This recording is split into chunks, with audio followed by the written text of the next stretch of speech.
Peace. Peace. Yeah, so like we were saying, Mofeez want to build on this new world order. Now, what was you saying, Feezy? I'm saying the Jehovah Witness is the prime example of how you're gonna look after you get indoctrinated and mind control, MK Ultra'd up. You're gonna be MK Ultra'd up. Basically, they tell you to don't question nothing, right? Then you devote all your time, and then if you devote that time, you should think about devoting more. Then as you thinking about devoting more, you should think about devoting more. So you gotta basically spend all your time with that shit. They're telling niggas to actually get a part-time job, cause a full-time job ain't gonna allow you enough time to come. So too much time. You gotta take away from kingdom interest. But it's actually give these niggas money, right? Cause see your influence. Cause they really see that's what they can speak on how they actually get the money out of you. I don't know because I don't see it. They don't come to your door to ask for money. They pass it. Listen, and by the time you go there, I bet you probably got to give money and then set up and then all type of dumb shit. I done heard of people leaving their life savings to the Watchtower Bible Church. That's how they get you. Leaving they houses. Store. I done heard one story of a so-called brother. An elder in the Christian congregation who swindled two people, a man and a woman, out of their house, got them to sign their lease or their mortgage over to them and become their caregivers. You see, so this is an elder in the congregation. I done seen elders schedule trips and rip the whole congregation off. But see, we talking about men here, so they can't. That's what they gonna tell you. Okay, these are men, and we have to get to the whole. If that just opened the door for the whole Beth Serene situation. So let's get back to the second president of the Jehovah Witnesses after Charles Taze Russell, which is Judge Rutherford, and this was in 1929. He set up Beth Serene, and this was right before the Great Depression. They preached that the world was coming to an end. And all the congregation gave up everything. They said, don't get married. Don't go to work. Don't pay your bills. Don't do anything. Stop farming. What year was that? 1929. Well, that happened in the 70s too, because they lost a lot. No. We're talking about this Beth part. 1929. San Diego, California. Okay. Beth Serene was established. Now speak on that. Hold on. You ain't. So what they do? What was the Beth? What is the Beth? What are you talking about? Beth Serene was the name of this giant mansion that they had built for who? For Judge Rutherford. No. But after he died, it ended up getting signed. No.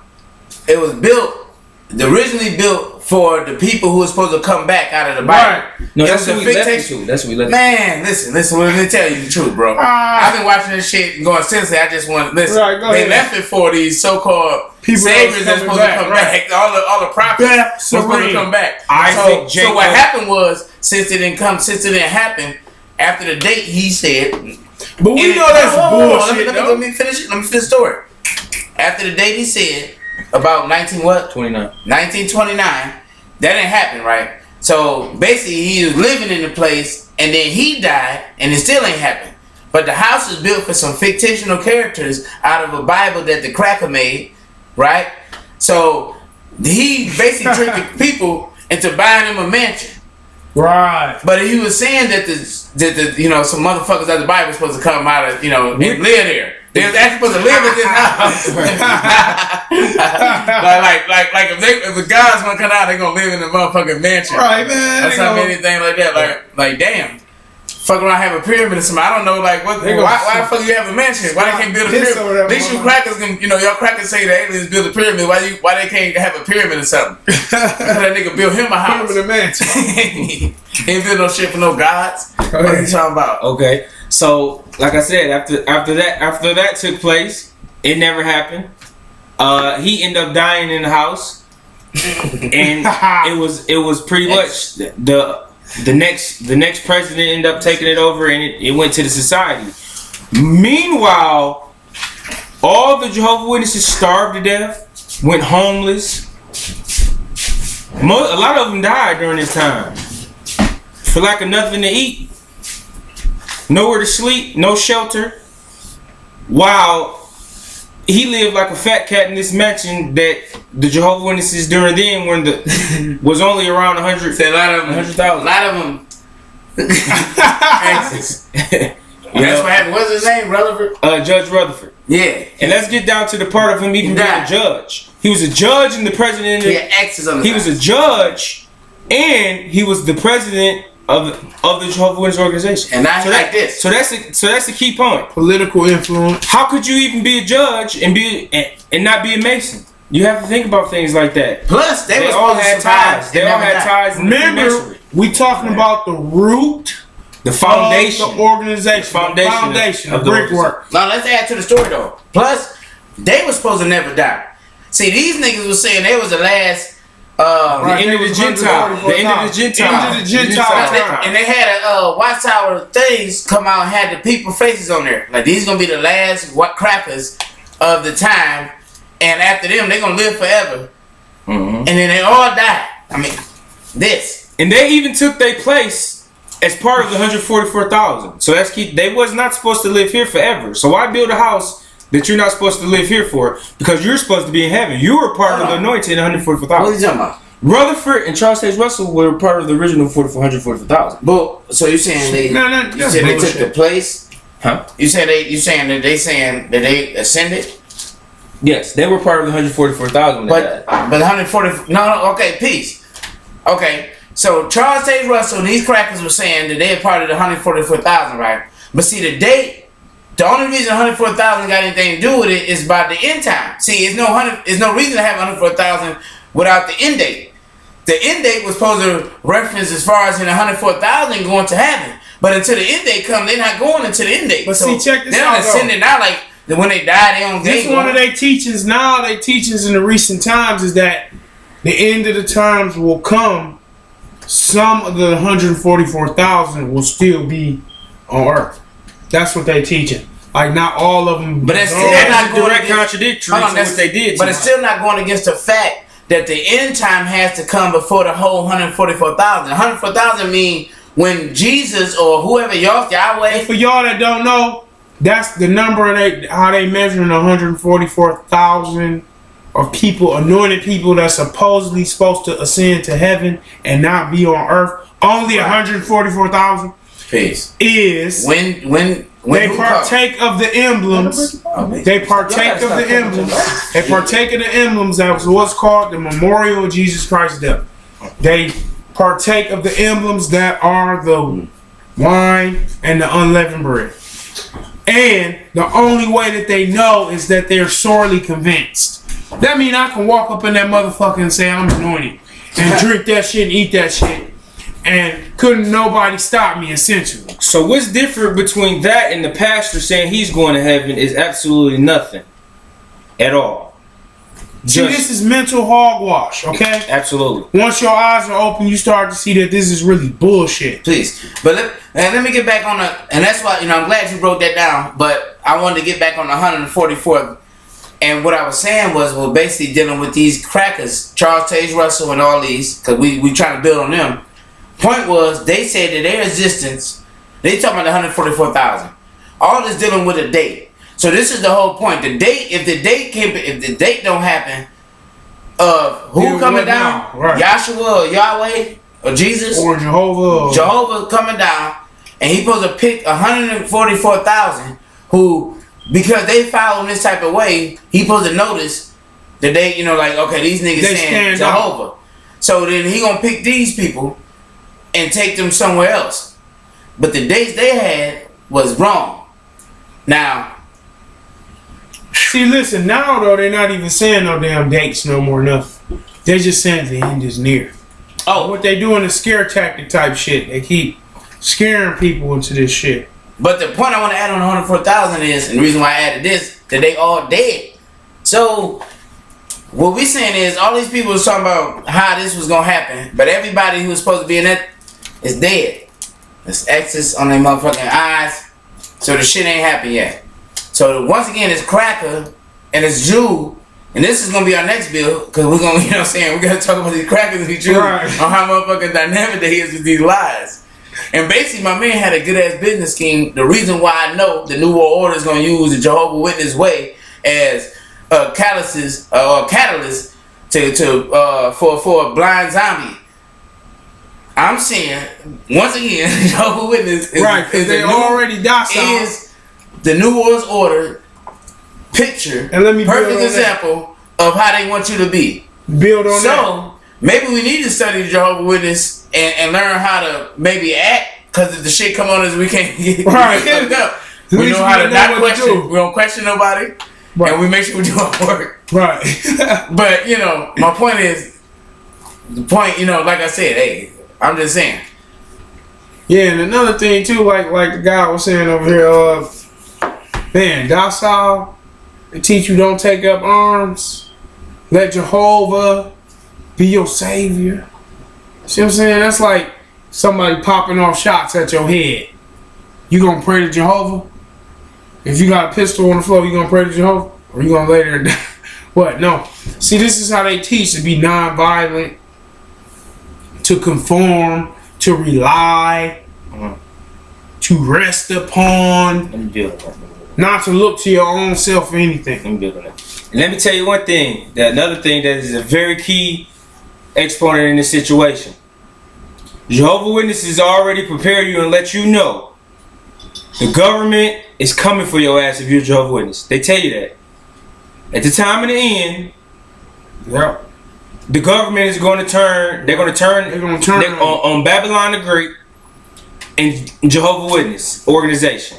Yep. So pretty much they're letting you know everything you do is leading to your demise, one way or another.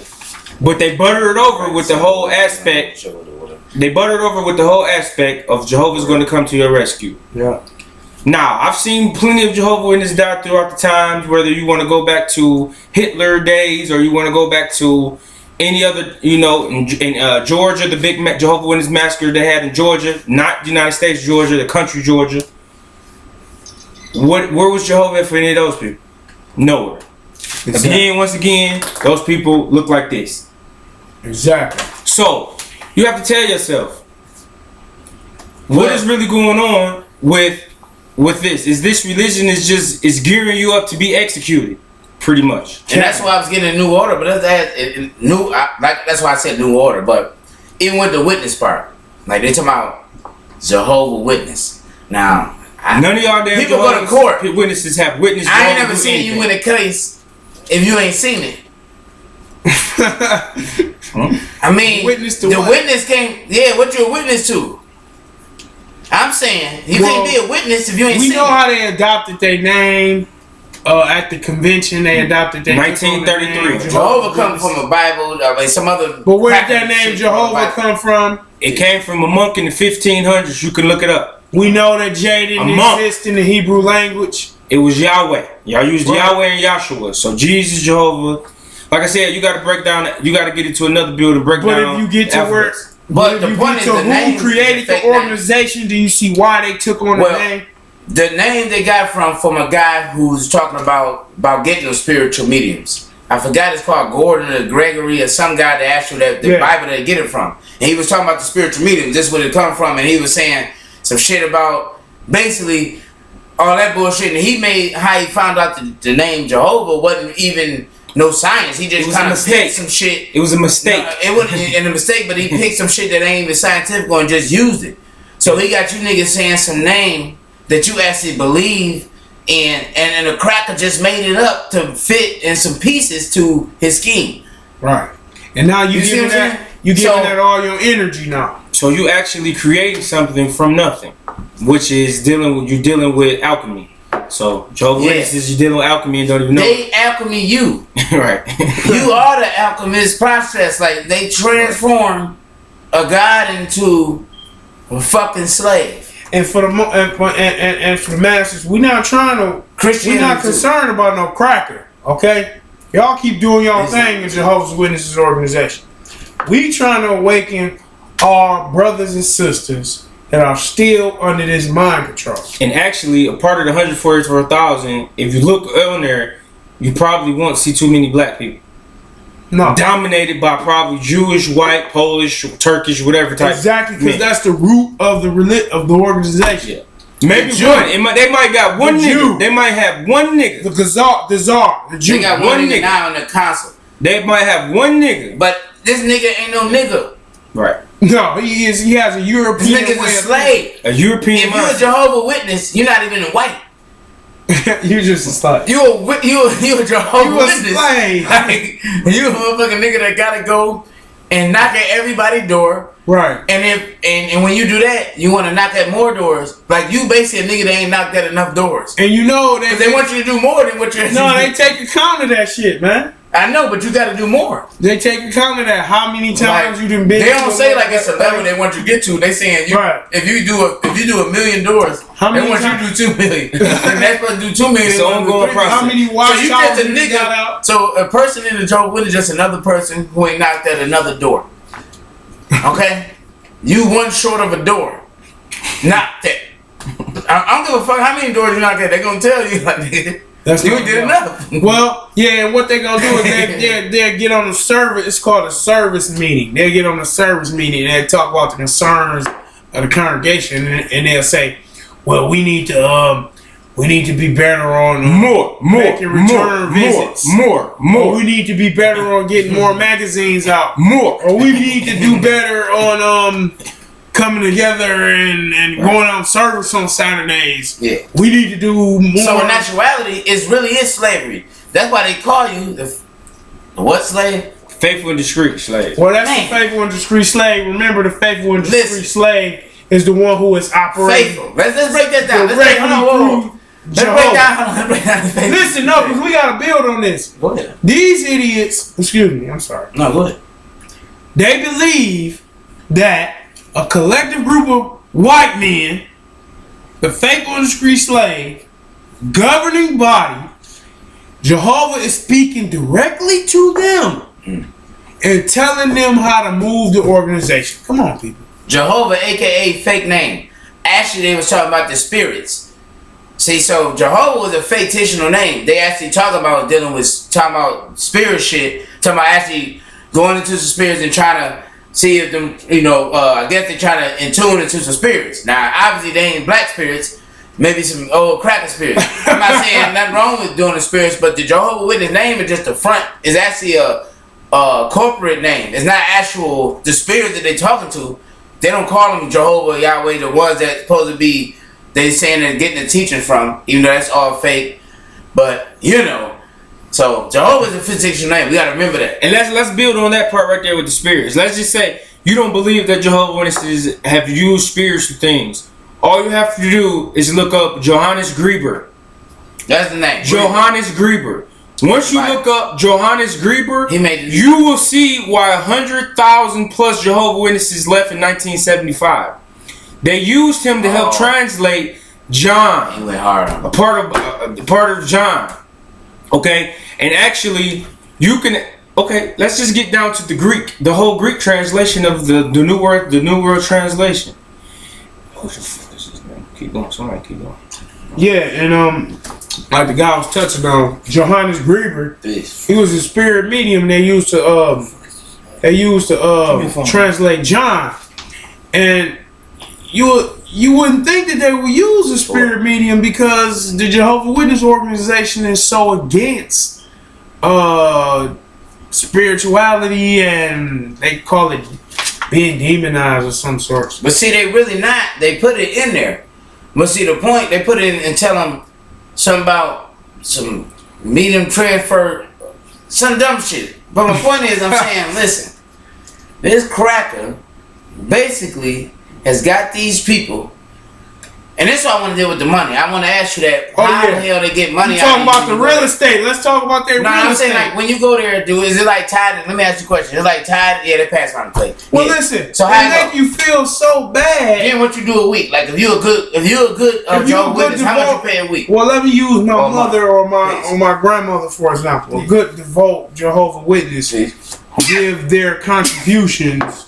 Well, I know my grandmother give her contributions every meeting since I can remember. It used to be 3 times a week. Now it's 3 2 times a week. Now it's 2 times a week. It used to be 3 times a week. And then what? So I didn't put some stuff in the box for a couple times. $20. You know, even if you give them $20, if every person, if they taking numbers, okay, they taking numbers. If the congregation got 100 members, the Watchtower Bible and Tract Society already paid for the Kingdom Hall. It's paid for already. And built by who? And built by the congregation members. Free labor. And other committee members. Free labor. Throughout the state or the region. Free labor. Free labor. Materials already paid for. Tax free. CO13. So it's already paid for. Now all the obligation of the parishioners is lights and gas. And other repairs and stuff around the congregation that's going to be done by the members. So if every person is given $20 at the minimum for contributions, you're only using the lights and gas in the congregation in the hall 2 to 4 times a week. People meet there at the average hall. So this is a cash cow that they're getting money on top of money on top of money. Watchtower Bible Tract Society, money on top of money. And if you fathom that they got in 232 lands. Come on now, this is $1 billion industry, man. They cannot afford to lose any more members. And that's why we here trying to give you this information. And I actually just was telling Gino probably about a year and a half ago that the Jehovah's Witnesses will do a mass clearance sale of a lot of their properties and combine a lot of congregations. And that actually is what is taking place now.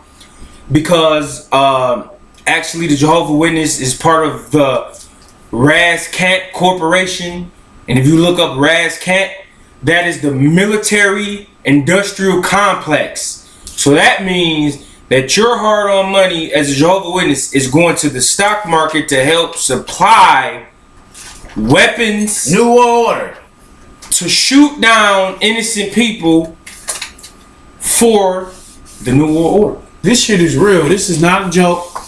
So you people need to wake up. Take the veil off your eyes. Realize what this dirty cracker is trying to do.